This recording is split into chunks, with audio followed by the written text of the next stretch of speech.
Hello, I'm Annette Young and welcome to the 51%, a show about women reshaping our world. Coming up, as Britain leaves the European Union, we'll take a look at what impact Brexit will have on women in the UK. We'll be talking to Roberta Guerrina, a professor of EU gender politics at Bristol University. Also, the woman they call Lady Tarzan, a villager who, with a small army of female volunteers, takes on illegal loggers in the Chakulia forest in northwestern India. But first, and some 3.5 years after that historic June 2016 referendum, the date for Brexit has finally arrived, and thus begins a new chapter as the UK leaves the European Union and redefines its position on the global stage. Yet many are worried that Britain's departure from the EU will be far from smooth.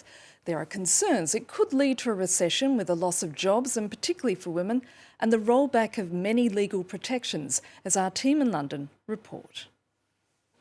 Brixton's Market in South London has long been a symbol of Britain's cultural and social diversity. Here, like in the rest of the country, any economic downturn after Brexit could have a severe impact on poorer communities and on women, who would be disproportionately affected, according to a study by the Women's Budget Group. We know that women and men are differently situated in the economy. Women tend to earn less, they own less, and they take on the majority of unpaid care work. So our main concern is around jobs and the fact that women, especially black, Asian and ethnic minority women and disabled women, tend to do more precarious work. So if there are job losses, this could see women's jobs be lost. Jenna Norman is one of the contributors to the group's report.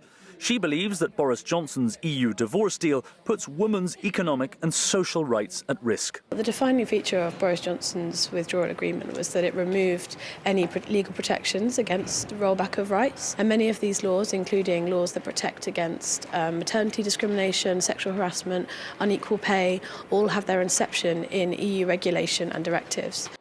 A few months ago, Rosie Duffield and 48 other members of Parliament wrote an opinion piece in the Guardian newspaper calling on the government to lay out its plans to keep vital laws protecting the rights of women. I haven't heard any specific safeguards about those rights, about gender equality and pay equality. I haven't heard a lot that makes me feel that we're going to be brilliantly better off by any means, but I hope I'm wrong, and we'll just have to keep holding the government to account and keep making sure that standards don't go down. Despite these concerns, Boris Johnson obtained a large majority in December's election, endorsing Brexit. Many Conservatives believe that the EU is an undemocratic superstate and that leaving it will enable the UK to introduce new progressive laws on British women's rights. France 24 contacted a number of Conservative parliamentarians, but none was available for interview. And joining me now from London is Roberta Guerrina, a professor of EU gender politics at Bristol University. Roberta, thanks for your time. As we just heard in that report, women in the UK are already more likely to be living in poverty than men and more likely to have casual work and thus more vulnerable to job losses if indeed there's an economic downturn due to Brexit. But are we at this point able to truly map out the impact of Brexit on women in general? So that is very difficult to do in terms of we don't have a crystal ball where we can actually look out in the future. However, what we need to ask is, what is the direction of travel going forward? Will those rights be safeguarded once we actually remove the safety net that is currently provided by European legislation? So it's difficult to map ahead because we don't know what the government is planning to do. However, with a substantial majority in Parliament, it is likely to be able to push through any legislation without much opposition, if you wish, because of the size of the majority. Now, we also need to look at the past behaviour and intentions of some of the members of the current government, and what we are seeing is a very business-focused, business-centred government. So we can expect women's rights to be potentially put in jeopardy, and therefore it is more important than ever the civil society organisations monitor and ensure accountability of the government. According to your research, this is likely what's going to happen when Britain leaves the EU and is left to its own devices, and as a result, those protections that exist currently within the UK's legal structure will either be watered down or removed altogether? So that will take an act of parliament. So we are going to have to see how the government will pursue this particular agenda. What we're not seeing is any significant statements in terms of protecting workers' rights, protecting women's rights. And we know that some key members of the government have aligned themselves to policies or voted against very progressive policies such as equal marriage and so on. So what we can start to speculate, and at this point is entirely speculative, is that the government will not raise this issue to the top of the policy agenda. Yet a sizable chunk of women not only voted for Brexit in 2016, but also in subsequent elections voted for the Conservatives. So why did this happen, given that so much research does tend to show that women's rights and the position of women in general could indeed suffer once the UK leaves the European bloc?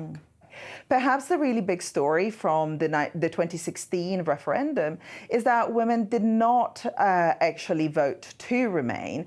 That was kind of the expectation ahead of it, because women tend to vote more conservatively, small c, so more likely to vote for the status quo. But that did not happen, so we did not have a sizable gender gap in terms of voting patterns and voting behavior. But what we have found in terms of our research conducted just after the 2016 referendum is that it also did not lead to higher quality political engagement participation. So this was not an activating moment for British women who had the right to vote during the EU referendum. Now, what is interesting is that it has become an activating moment, particularly for EU national women resident in the UK and British national women resident in the EU, because what they're seeing is that this is becoming a threat to their social politics in a way, to their family life.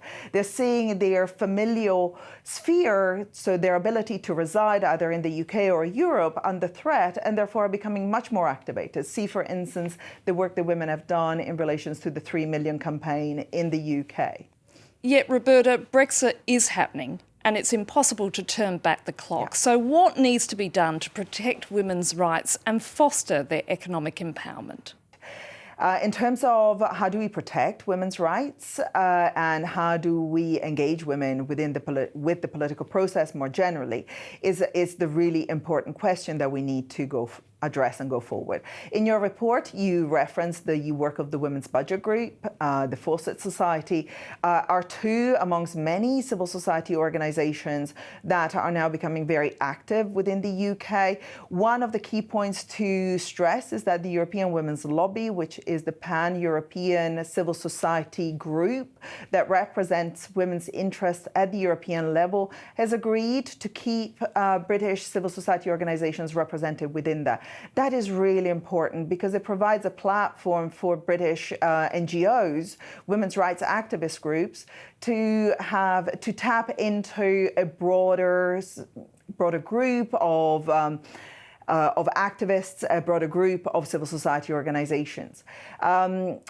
The key now is to work with progressive members of parliament to make sure that those issues don't go away. They're not relegated to the bottom of the policy agenda as something like identified as low politics, right? Less high salience.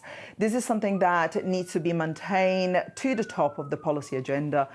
Impact assessments will be key, and there are a number of academics and civil society organizations really well positioned to carry on doing this really important work, particularly during the transition period, starting from the 1st of February. Roberta Guerrina, we're going to have to leave it there. Thank you so much. Thank you. Now to India, where for the past 2 decades, one woman has been protecting a local forest from illegal timber loggers. For Jamuna Tudu, every tree saved is a victory. Starting with just 5 women, she now has an army of volunteers that help her patrol Chakulia forest in the country's northwest. Catherine Viette reports. Meet Jamuna Tudu, better known by her nickname Lady Tarzan. That's because since she was 18 years old, she's been working tirelessly to preserve this forest. I promise that as long as I live, I'll save the trees. I won't let anyone cut them down. They're my children, my brothers. Tudu regularly brings together a dozen women from her village in India. Several times a week, they organized armed patrols into the forest. Everyone carry a weapon. It's for your safety. To be able to protect the forest, we have to be able to protect ourselves, understand? Okay, let's go. They need to be careful because their job is tracking illegal loggers. Tudu thinks she hears a noise. Speak more softly. False alarm this time. These are the illegal loggers that Tudu is talking about, filmed by Indian television. They're part of what's called the timber mafia. Millions of cubic meters of wood, including teak, mahogany, and sandalwood, are cut and resold illegally. Hundreds of millions of euros are at stake, and the crooks are armed. Here in 2015, 20 illegal loggers were killed after launching an attack against the police. Lady Tarzan and her all-women team stand in their way, preventing them from cutting down trees. They've been attacked twice and regularly receive death threats, but they never give up. And their patrols work. The immense forest is surviving. At the start of our fight, this area here was completely empty, destroyed.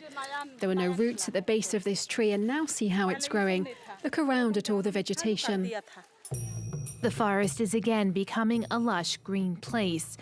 India has the highest rate of deforestation in the world. 30% of its forests have disappeared over the last 80 years. Tudu and her fellow protectors have already saved 50 hectares, and they hope to save more. An extraordinary woman. And that's it for now. You can also connect with us via our Facebook page, that of course being France24.51%, or do send us a tweet at _51%. So until our next show, bye for now.